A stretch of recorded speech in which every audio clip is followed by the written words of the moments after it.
watch. I wonder if it swapped it there as well. It has. That's cool. Hang on. I've got it saved, Hosbear, so it's okay, because you didn't actually want a specific VOD to review it, I suppose, but that's typically how people do it. But the queue is enormous at this point, so, yeah. Anyway, let's give this a watch. We'll get through these as much as we can. 2, 1, via!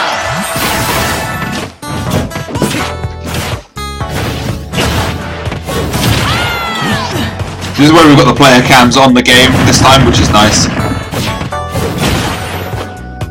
So I'm going to try and review both people at once.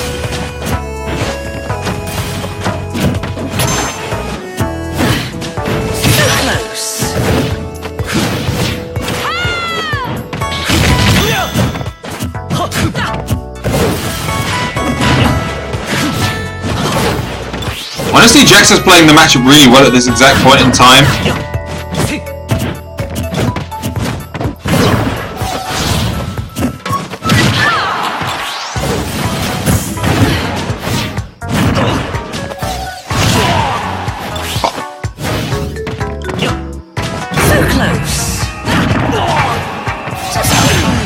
That was a really nice conversion, actually. I forgot about that. That was a really nice conversion. And I did. That's cool. I got the link. Oh, hang on. What happened? I looked away.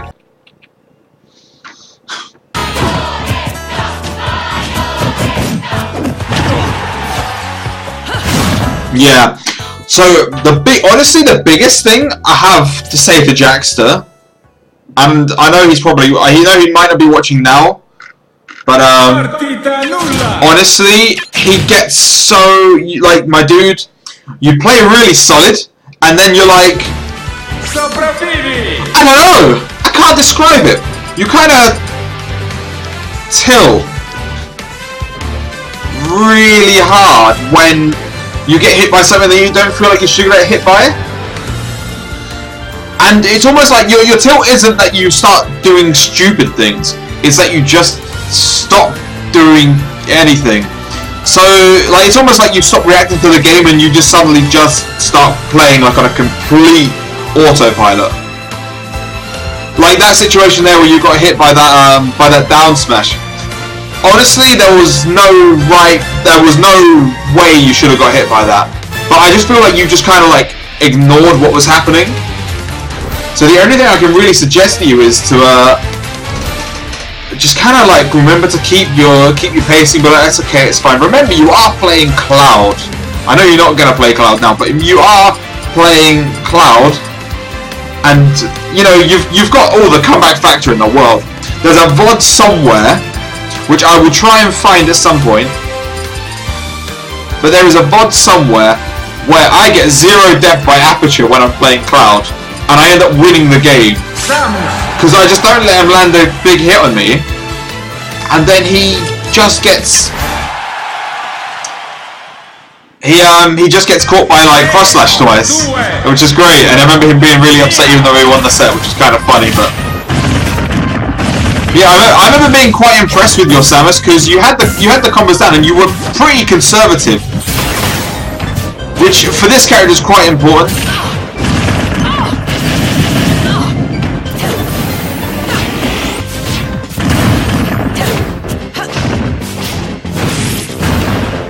I don't rate that at all, by the way. I just want to put that out there.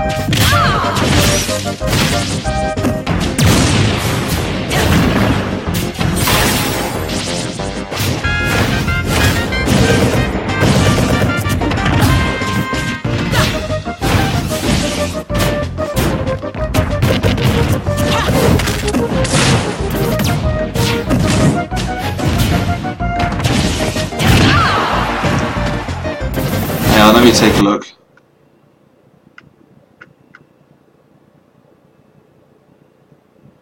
I mean, honestly, I feel like the reason you beating him is the reason why most bad players, I say bad players, that's the KG me coming up. The way a lot of players who are not as experienced in dealing with mad bullshit like I was from the Brawl era, I'm going to find a situation where I can explain it better, but one will come up, because it always does. Right, actually, this... No, okay. We're going to go back a little bit. This situation here is quite a good explanation of what people should do when it comes to looking at Bayo.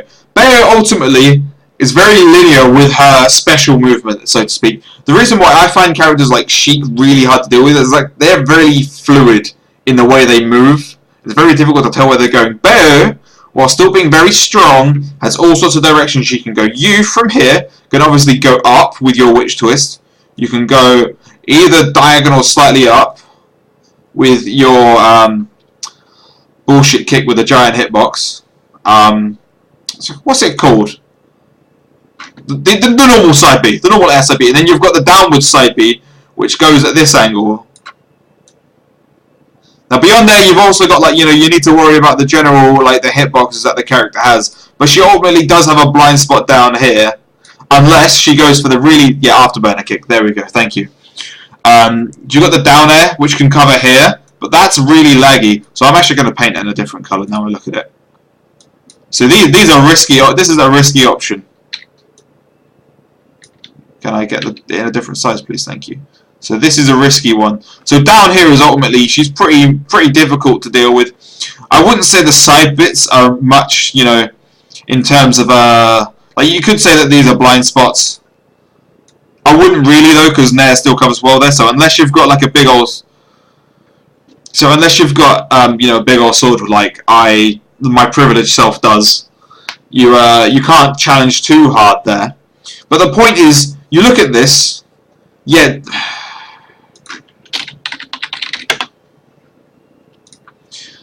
The point is that you can. There are gaps in her options, and she has to go in those very linear directions if she wants to go somewhere. Her airspeed isn't awful, but it's not great. So you can kind of watch these. So in this situation, Jaxter, even though we'll ignore the fact he's dash attacking, but he's stood in the right spot here because he's in a position where if Balboa tries to do something, he can probably chase it.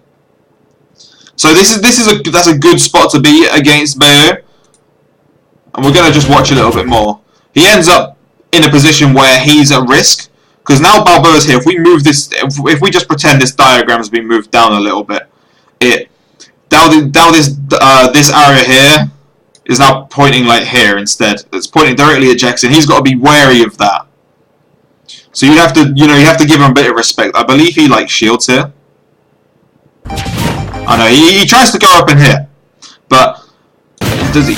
But like the point I'm getting at is people need to be aware of these options that Bayonetta has. And I'm going to get rid of that guff now. But I feel like not being mindful of those particular options are what costs a lot of people. Do you know how many times? Sorry, do you know how many times I see people like at the edge? The amount of times people have got Bayo here and they forget she can just jump and do this. Whoa, that's wrong. Whoa, whoops. They forget she can go like that right in immediately. They're not aware of it, so they just stood there and they're not prepared to shield. We're really in that situation. You're almost looking for her to do that. It's again, you need to remember these options. You know, you've got the jump, you've got jump and you've got afterburner kick down. Obviously, not such a big thing here because of the platform. But you've got to remember all these directions that Bayo can come up from. And I feel like that's the key to learning how to fight her, is learning the direction she works from and where she's threatening you from. But I see people are getting better at it. But like, he's not committing to stuff in a dumb spot. And that is actually a perfect example, and we are going to go back to that. You then put yourself in a crap position. You had your blind spot all up for show, and he just anti-aired it, because the only things you could have done, which time obviously ain't going to work there, if you go downwards you're going to miss, you go that way he's safe. You know, you can't actually do anything, he's actually got no bad options there. So he just anti-airs it. And your Nair got stuff, fam. Like, your Nair's not broken, it's a very, very, very, very, very good move, but it ain't broken.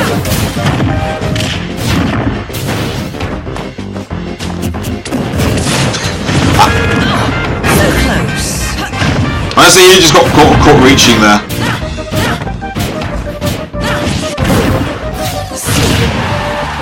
Honestly, that was just a crap air dodge, but that's a standard.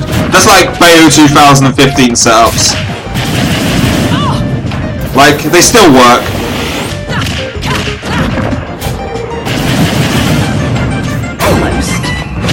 But there's another problem right there. That's what a lot of people struggle with, and I tried explaining this to Etano's Circus. So this is just kind of more turned into like anti-Bayo advice. But when Bayonetta is landing, she has like two options.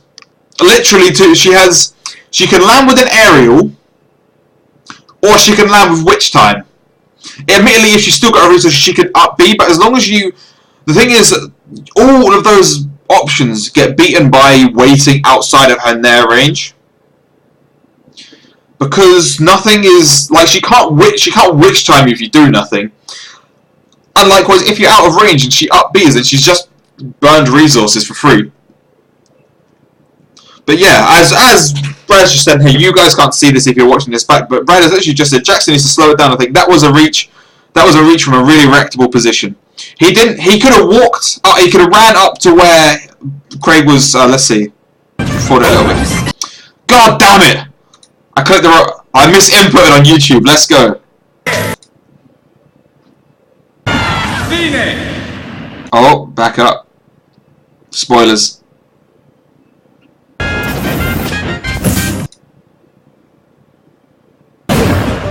Mate, come on. Back a bit more.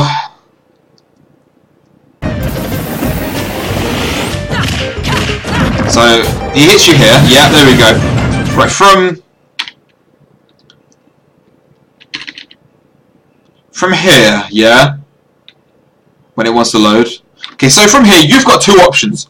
You could admittedly do like a, you could admittedly try and do like a downwards afterburner kick or something, but it's not really going to work. You could have escaped up here, but then he's at no risk.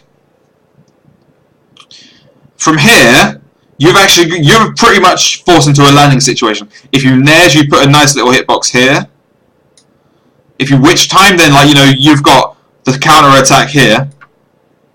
And if you witch time, like if you witch twist, then you've done stuff here, but the point is, where Jaxter is stood currently, he's actually at no real issue. He can stand here, and he can react to your option.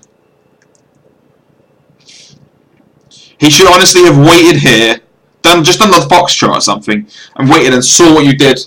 And if you landed with a nair, then he's probably going to struggle. He could probably F-tilt it actually, because Samus's F-tilt is really nice. But most characters have answers for that situation. This is why when people say punish Bayo's landings, this is what it is. She ultimately doesn't have any real way when she's trying to land of covering a long distance. It's not like Ike or Cloud where they've got this massive deadly hitbox that's just like, hi, I'm going to invalidate everything. Here's my back air. She doesn't have that. Her stuff is ultimately quite short range. So as long as you have any sort of poke that's got any sort of range, and almost every character's got something. And the ones who really struggle versus Bayo are the ones that don't have anything to deal with that. But if you've got something, then you can deal with Bayo's landings. Anyway, that's what I wanted to say about that. But we're going to go back into this. We know Jaxter wins game 1 because we just saw it.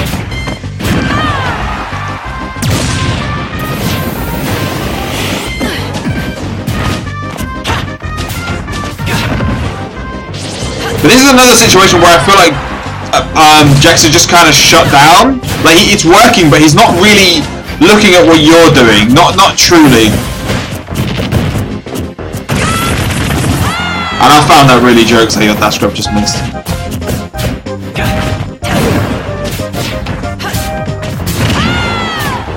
And it's when he's in this shutdown mode, or like this shutdown mode, by the way, that he likes to dash. He likes to air dodge immediately after getting hit.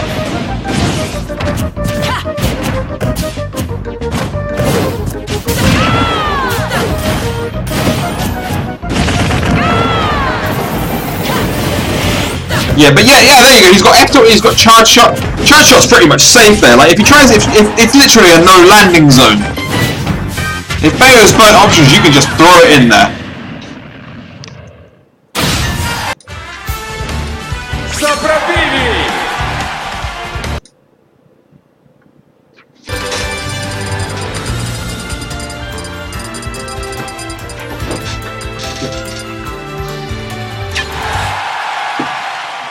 I think I'm gonna have to include like a thing that shows the chat in the corner of this overlay. We need it.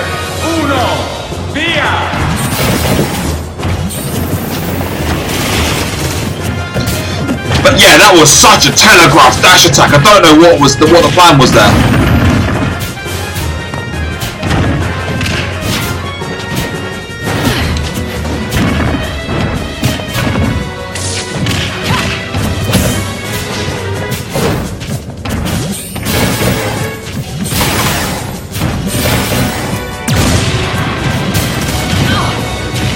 Honestly, I feel like not banning Lila versus Bayo was the mistake here.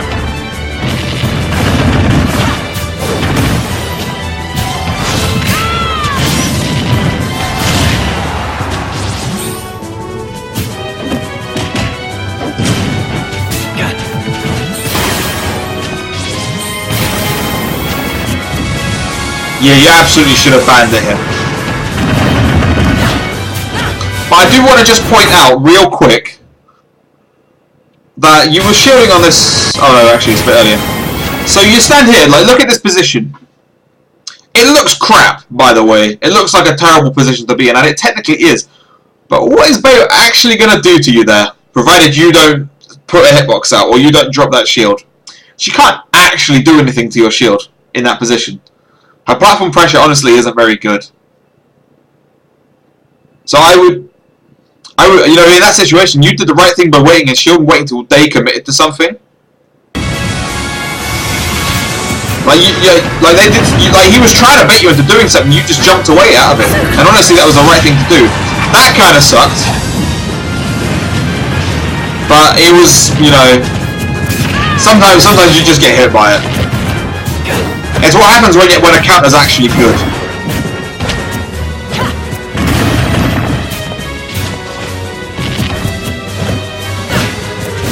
I'm not going to talk about it anymore beyond this, but I just want to give Jaxter something for when he watches this back, a little bit of homework. I want you to watch this VOD without me here, just watch the VOD and count how many times you air dodge immediately after getting hit. Doesn't matter where, just count how many times it happens. Because boy, does it happen a lot.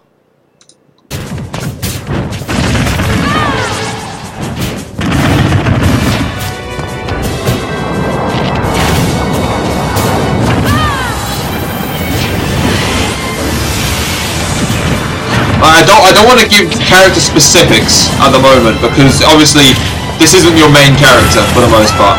But I want to point out the issues that are in your game.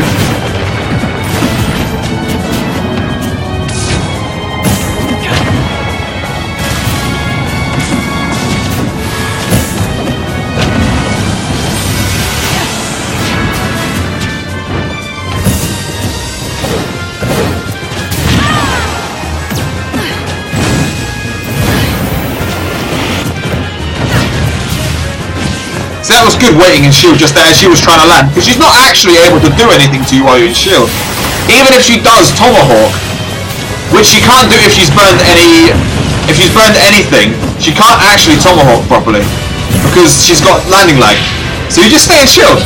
She's got nothing that does real shield damage from there. That sucked. That sucked.